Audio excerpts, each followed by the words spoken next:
So today I'm going to be reviewing Ripple by Mandy Hubbard. Now, Ripple is about a 16-year-old girl named Lexi who finds out she is a siren after she accidentally drowns a guy who she really, really likes.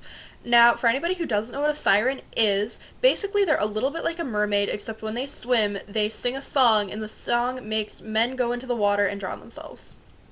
Now, the book picks up about a year after that, and she's in school. She doesn't have many friends. All her friends blame her for the death of Stephen, the boy who drowned. They don't know she's a siren or anything like that, but they do blame her for not helping him because it was ruled an accidental drowning. Now, she begins to cultivate a friendship and eventually a relationship with a guy named Cole, who was actually Stephen's best friend.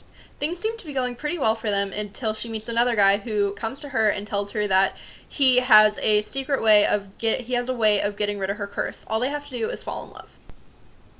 The first thing I want to touch on is the writing.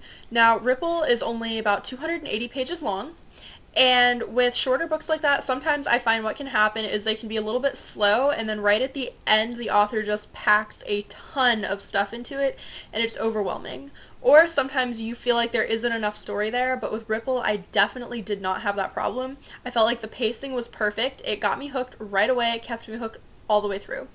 I also really, really liked the atmosphere that Mandy Hubbard managed to create. It was kind of eerie and a little bit creepy at times, and I really enjoyed that. Also, the romance aspects of the book were written incredibly well, I felt.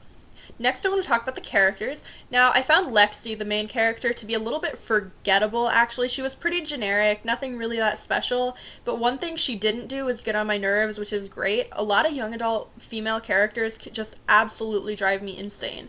I felt Lexi was really realistic, she wasn't obnoxious, anything like that. Her voice was pretty good, but like I said, she was a little bit generic, a little bit forgettable. I actually couldn't remember her name consistently until probably around the 100-page mark, which is a little bit of a downer, but overall, she was a good, well-rounded character.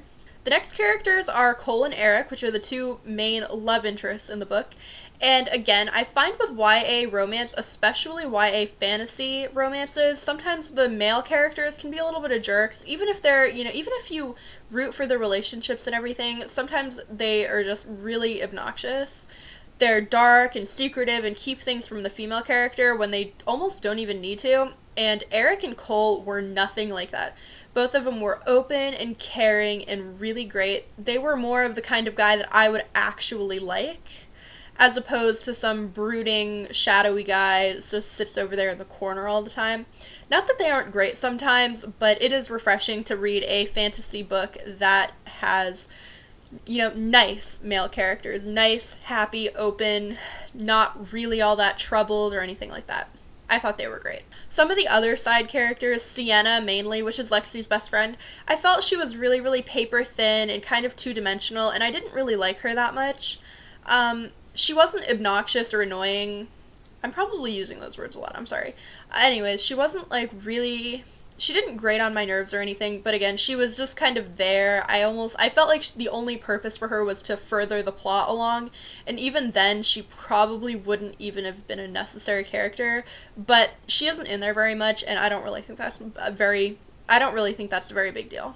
I really did like the ending. That's another thing. The ending was really, really great. I did not see any of the plot twists coming. I think that's all that I have for you today. I know this is probably a pretty short review, but it's a pretty short book.